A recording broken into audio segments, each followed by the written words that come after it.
Hello, everybody. This is Keya from Wicked Majesty, and you are listening to Tea and Terror Podcast, the show that entertains with true and fictional stories from beyond the grave for people who love horror. Good evening, ladies and gentlemen. Welcome to the final episode of the Masque of the Red Death series. To those of you just joining in, where on earth have you been? I urge you to listen to parts 1 through 5 of the series so you'll be up to date with the story. Please post your comments, everyone, and reviews. I would love to hear from all my viewers and listeners. Now, here it is. The Masque of the Red Death, Part 6.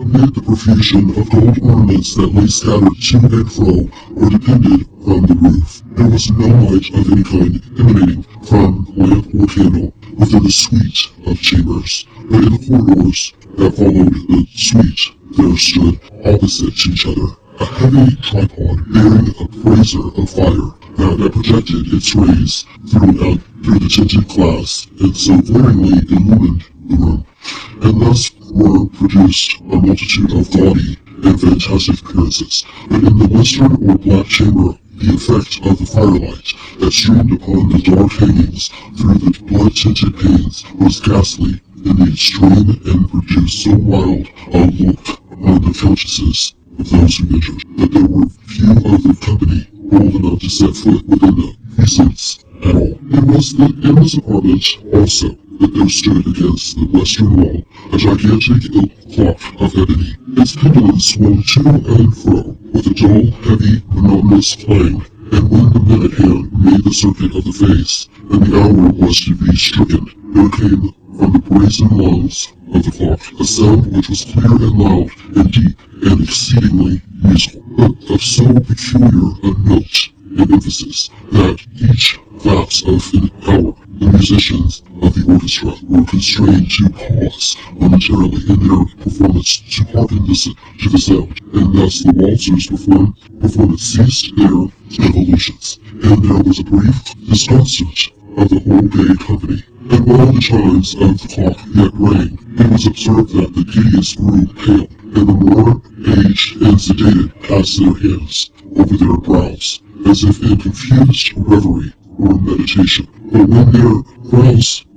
when the echoes had fully ceased, a light laughter at once pervaded the assembly. The musicians looked at each other and smiled as if at their own nervousness and folly, and made whispering vows each to the other that the next chiming of the clock should produce in them no similar emotion. And then, after the lapse of 60 minutes, which embraced 3,600 seconds of the time that flies, there came yet another chiming of the clock, and then there were at the same disconcert a tremulous and meditation as before. But in spite of all these things, it was a gay and magnificent reveal. The tastes of the Duke were peculiar. He had a fine eye for colors and effects. He disregarded the decora of the mere fashion. His plans were bold and fiery, and his conceptions glowed with barbaric luster. There are some who would have thought him mad.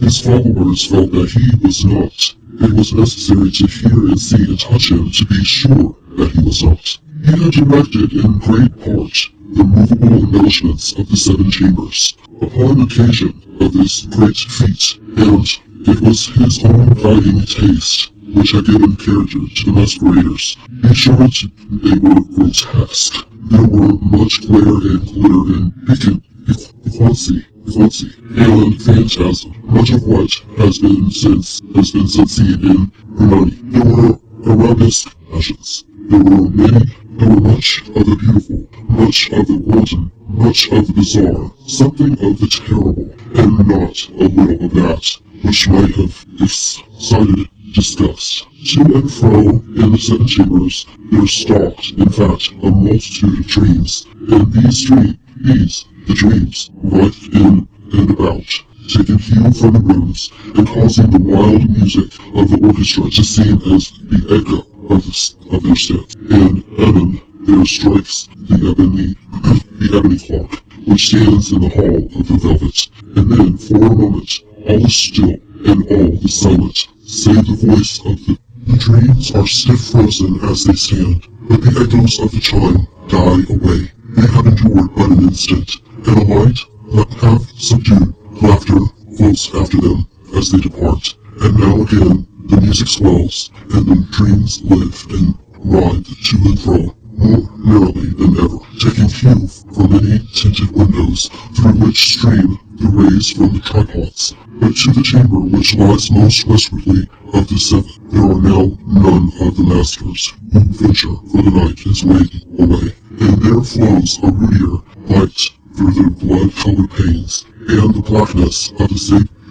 draperies appalls. And to him whose foot falls upon the sable carpet, there comes from the near clock of ebony a muffled peal, more solemnly emphatic than any which reaches their ears who indulge in the more remote eddies of the other apartments. But these other apartments were densely crowded, and in them beat feverishly the heart of life, and the revel went whirlingly on until at length there commenced the sounding of midnight upon the clock, and then the music ceased, as I have told, and the evolutions of the waltzers were quieted, and there was an uneasy cessation of all things as before. And now there were 12 strokes to be sounded by the bell of the clock, and thus it happened. Perhaps the more of thought crept, with more of time, into the meditations of the thoughtful among those who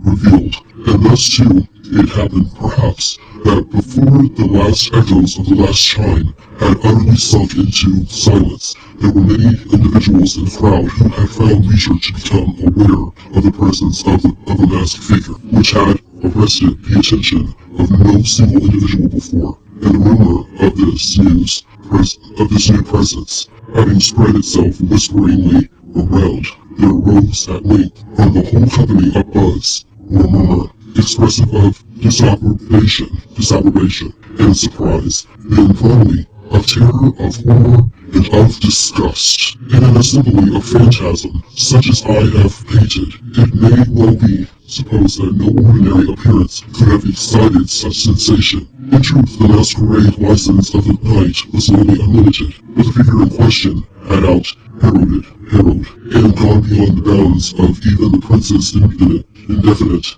decorum. There are chords in the hearts of the most reckless, which cannot be touched without emotion. Even with the utterly lost, to whom life and death are equally just, there are matters of which no jest can be made. The whole company indeed seemed now deeply to feel that in the costume and bearing of the stranger, neither wit nor propriety existed. The figure was tall and gaunt, and shrouded from the head to foot in habiliments of the grave. The mask which concealed the visage was made so nearly to resemble the countenance of a stiffened corpse that the closest scrutiny must have had difficulty in detecting the cheat. And yet all of this might have been endured, if not approved, by the mad revealers around. But the murmur had gone so far as to assume the type of the Red Death. His vesture was dabbled in blood, and his brow, with all the features of the face, was besprinkled with a scarlet horror. When the eyes of the Prince Prospero fell upon this spectral image, which with a slow and solemn movement, as if more fully to sustain its role, stalked to and fro among the waltzers, he was seen to be convulsed in the first moment with a strong shudder,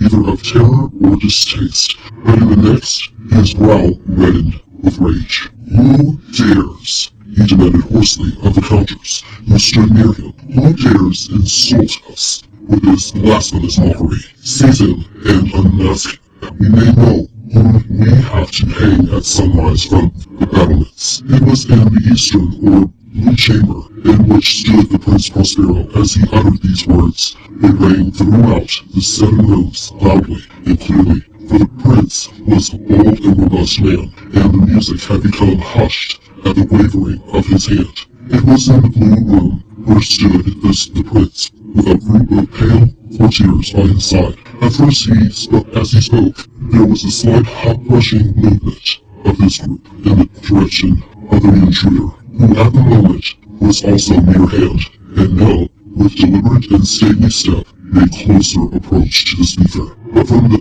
certain nameless awe with which the mad assumptions of the murmur had inspired the whole party, there were found none who put forth hand to seize him, so that unimpeded he passed within a yard of the prince's person, and while the vast assembly, as if with one impulse, shrank from the sentries of the rooms to the walls, he made his way uninterruptedly, but with the same solemn and measured step which had distinguished him from the first, through the blue chamber to the purple, through the purple to the green, through the green to the orange, through this again to the white, and even thence to the violet. Here, a decided movement had made arrest to him.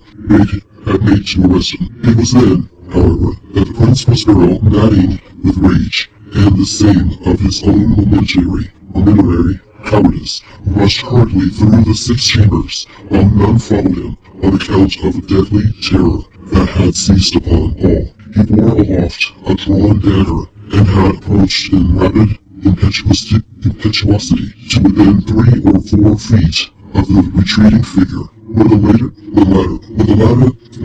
latter had attained the extremity of the velvet apartment, turned suddenly and confronted his pursuer. There was a sharp cry, and the dagger dropped, flaming upon the sable carpet, upon which instantly afterward fell prostrate in the death of Prince Prospero. The summoning of the wild courage of despair, a throng of the revelers at once threw themselves into the black apartment, and seizing the murmur, whose tall figure stood erect and motionless within the shadow of the ebony clock, gasped in unutterable horror at finding the grave cerements and corpse-like mask, which they handled with so violent a rudeness, undenoted by any tangible form. And now was acknowledged the presence of the Red Death. He had come like a thief in the night, and one by one dropped the revealers in the blood-bedoubled halls of the reveal,